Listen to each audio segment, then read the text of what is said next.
This video will be on solving systems of equations by graphing. So, let's say that you're saving money in your bank account, and you start with $20. You're going to save $5 a week.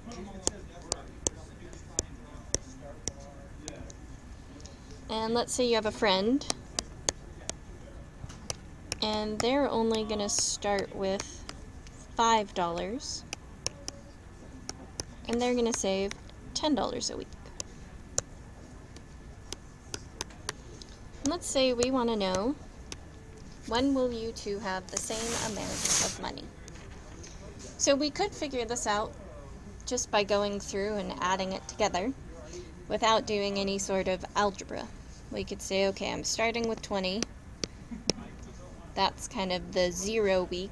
That's before I've started saving money. And I'm going to save after the first week $5 more. So 20 plus 5 would be $25. And at the second week, I'd save $5 more. That's $30. The third week, I'd save $5 more. That's $35. Fourth week, $5 more. That's $40. Well, doing it this way, I don't really know when to stop because I still have to check out what's going on with my friend. So our friend started with 5, and after 1 week is going to save $10 more. So that's 15. 2 weeks saves up $10 more. That's 25. Now we may think now that 25 is our answer, but notice that we had $25 after 1 week, and my friend had $25 after 2 weeks. They have to match both the amount of money and how many weeks it took to save. So we keep going. Third week, we had $10 more, so $35. We stop again to check and say, okay, $35, those match. 3 weeks, those also match. So you can do it that way, but it can take a while. And what if you didn't match until the 20th week? You'd be making a very, very long list. So we can come up a way to do this algebraically using a linear equation. A linear equation just means a line. And a line is usually of the form y equals mx plus b. This is our best one for graphing the y equals mx plus b. So we have to know what each of these means. Well, the y and the x, they're going to stay there. Those are the things that are changing, like the weeks or the amount of money saved. M is called the slope, or the rate of change. It's how much you're saving each week, and the situation can change. It doesn't have to be how much you're saving, but it's the part that's changing over time. And then B is the y-intercept, or the starting amount, so where you're starting at. So if we go back to our expressions, we started with $20 and we saved $5 a week. I can write that as an equation now. Y equals, we said rate of change, how much we're changing by, we're saving $5 each week, plus how much we started with, 20. Then we go to the other one. The other one was, we start with $5 and we're saving $10 a week. So what's changing over time, what we're saving each week is the 10. So 10x plus 5 is what we started with.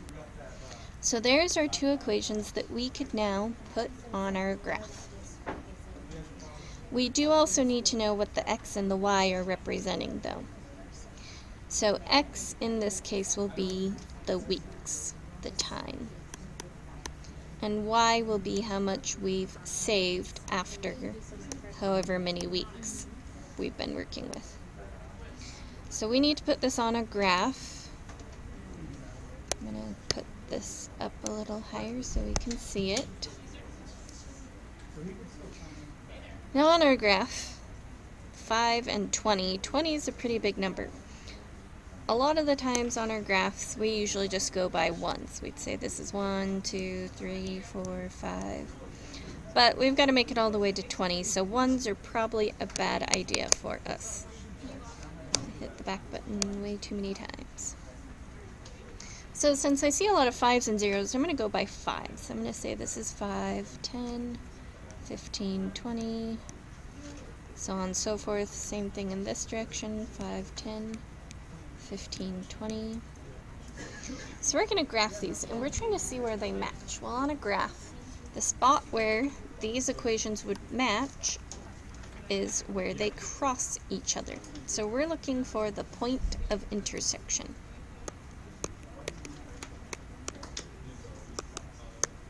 But first we've got to graph them first. So this equation, we start at 20. When you're graphing a line, the starting point always goes on the y-axis. So we start on this line. Then our slope, our rate of change, has to be a fraction in order to graph it, because we're going to use it to go to the next spot, which means we're going to have to go up and over, up and over. So this is 5. To make it a fraction, I'm going to put it over 1. So we would go up 5 over 1, up 5 over 1. So now that I'm seeing how far over we're going and that we're going over by 1, I think I'm actually going to change these bottom numbers back to just being 1s. So 1, 2, 3, 4, 5. So we went up 5. Now on this axis, on the y-axis, the up and down, up 5 is actually up to the next line. And then I just changed it so over 1 is also to the next line. Usually when we're graphing these, it's a good idea to do a couple of points, because that will help us get a more accurate picture. So up 5 over 1 again. Up 5 over 1 again. That's probably good. My lines, just to warn you, are usually not super straight, so just imagine that I drew an actual straight line. Try to decipher it. So now we do the 10x plus 5. So again, we have to do our starting point first. We start at 5. And then 10, again, we have to make it a fraction. We put it over 1. So now we go up 10. Up 10, so not up to the number 10, but up 10 would take us to 15, because 5 plus 10 is 15. So up 10 over 1. Up 10 more, well, we go 5, 10 over 1. Up 10 more, 5, 10 over 1. And now we can put our line through these points. Again, pretend it's a super straight line. So now the point we're looking for is where they cross. We're looking for this value right here. We just want this coordinate, and then we have to interpret what the coordinate means. So we always name a coordinate from the center. We count from the origin. Well, how far over do I have to go? That'll give me my x value. And how far up do I have to go? Well, counting over, I go 1, 2, 3 spots. So this point would start as a 3. X value always comes first. And then how far up? We go 1, 2, 3, 4, 5. Oh, except we're going by 5, so let me start that count over again. 5, 10, 15, 20, 25, 30, 35. So after 3 weeks, you and your friend both have the same amount of money, so this is $35. Now it may seem easier to do the list, but like I said, what if you didn't have the same amount of money till like 20 weeks or 40 weeks? Making that list would take a lot longer than drawing the graph. So let's do another example. I'm going to clear everything out on the page because I want to use this graph again. Okay, let's say we have y equals 3x minus 9 and y equals negative x minus 1. So we like the way these are written. I'm going to show you one for the next example where they're not written nicely. We like the way these are written because we already know where our starting point is and what our slope will be. Remember, starting point was the letter B, so it was the last number, and slope was the letter M, so the number in front of x, which has to be a fraction, so this one I would put over 1. Occasionally they also just start out as a fraction, so you don't have to write them over anything. So we start at negative 9 on the y-axis, on the up and down line. Negative 9, I'm going to go by ones this time. So we go 1, 2, 3, 4, 5, 6, 7, 8, 9. And then our slope is up 3 over 1. Up 1, 2, 3 over 1. Up 1, 2, 3 over 1. I'm going to do a couple of dots again. Up 1, 2, 3 over 1. Usually with the problems they give you 4 dots will be enough. That's not a guarantee, it's just a pattern that usually happens. But you can always do more dots if you need to. So now I'm going to graph the second line. Again, starting point is there, so negative 1. And then this time we have negative x. There's no number there. So we have to figure out what to do when there's no number there. Well, if there is no number written in front of a letter, you can assume that there is a 1 there.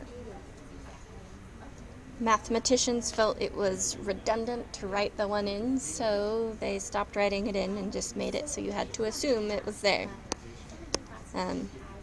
Same thing with the over 1. They felt it was redundant. But we really need them for the slope, so we have to write those in ourselves. So we'd go down 1 over 1, down 1 over 1. And on the second line, we can stop once we hit the point that matches. If you ever need to go backwards, so we went down 1, right 1. If I ever said needed to go this way on the line, I would do both directions backwards. Instead of going down, I would go up. Instead of going right, I would go left. And that would also get me a point on the line. That line was, again, very not straight. Let me try one more time. That was a little better. So we just need to know, where do they cross? You always find that by starting at the center, figuring out how far over did you go, and then how far up or down. That'll give us the coordinate. We went right 1, 2, down, so that's our x coordinate, down 1, 2, 3, so that's our y coordinate. So 2, negative 3. Now one thing they can do to screw you up on this is they can put the graph back in again. They can give you the equation out of order. 3x plus 4y equals 12. 2x plus 4y equals 8. So these are out of order. It doesn't start with our y equals. We've got to put them in order ourselves. So when we put them in order, it's usually a good idea. I'm going to get rid of the bottom one because it's usually a good idea to put them side by side because we're going to have to do some work underneath. So our ultimate goal is to get y alone. That's what we want to do because we want it to look like the equation we can graph. So we start by getting rid of the 3x. To do that, we've got to do the opposite. Now this 3x is adding, not because it's plus 4y, but because in front of it is a plus sign. So we've got to do the opposite and minus 3x.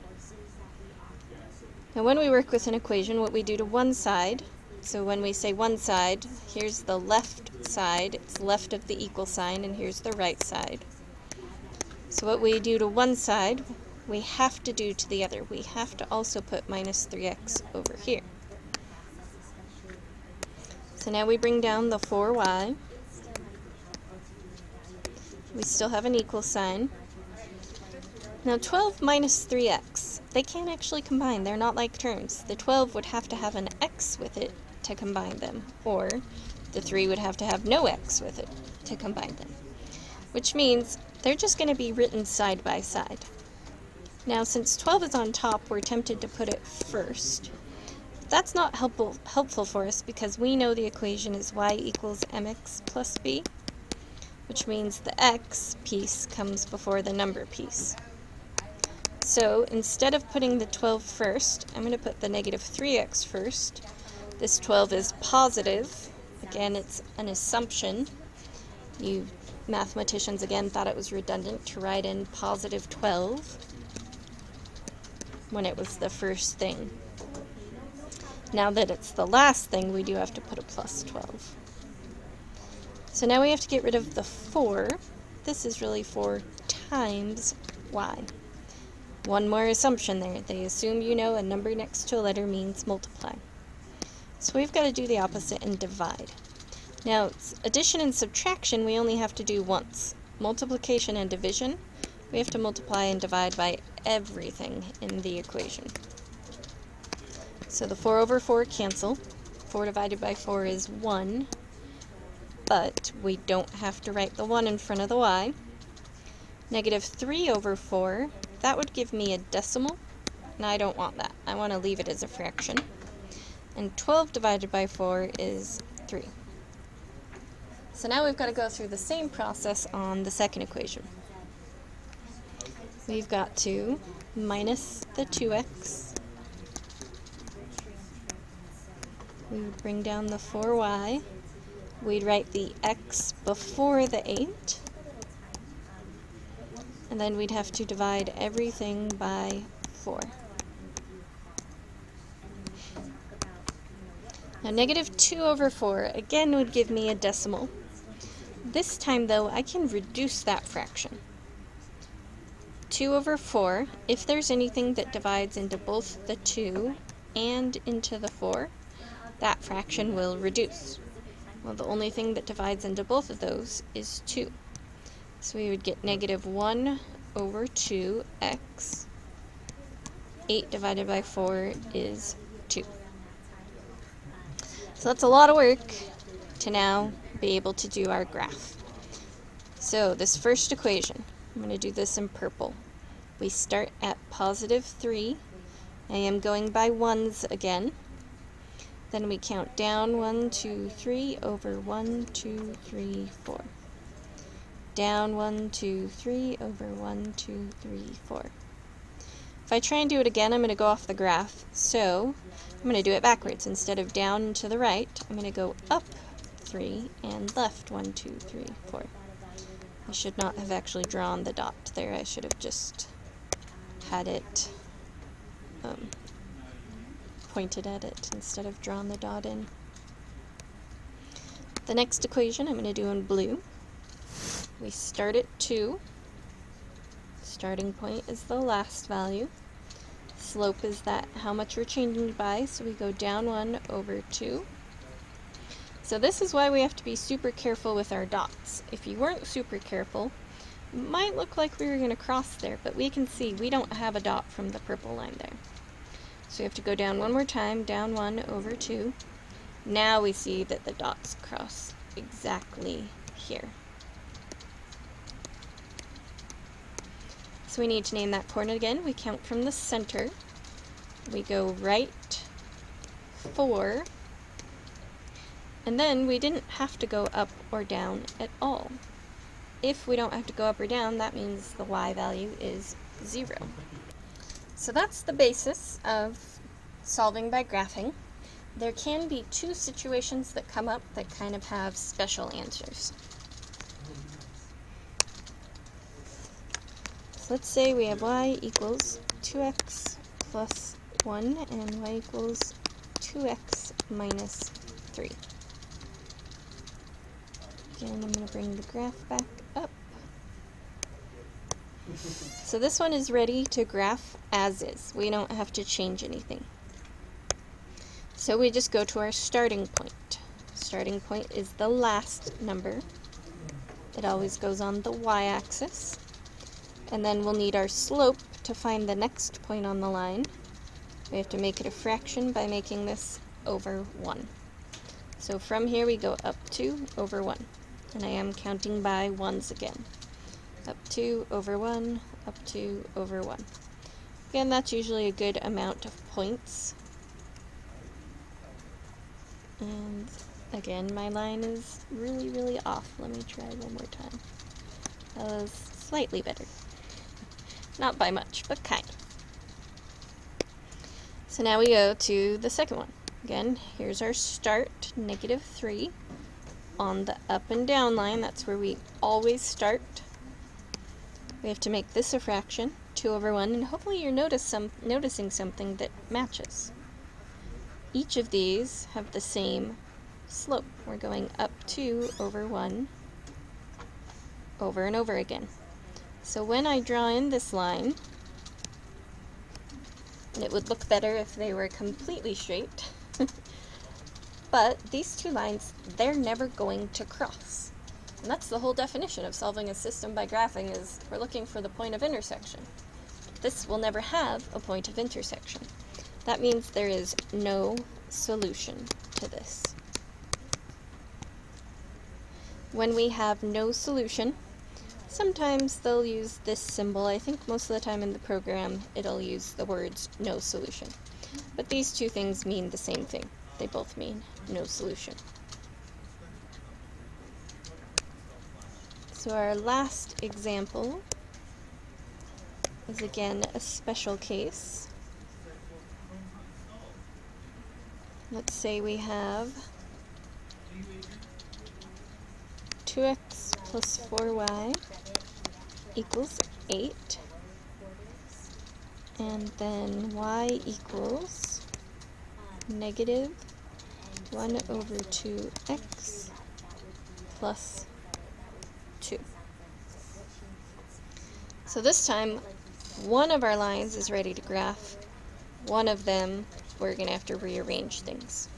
So we get rid of the x piece first. It's positive 2x, so we have to do the opposite and minus. We bring down the 4y. Over here, they cannot combine. I cannot do 8 minus 2 and get 6x. That does not work because they don't both have x's.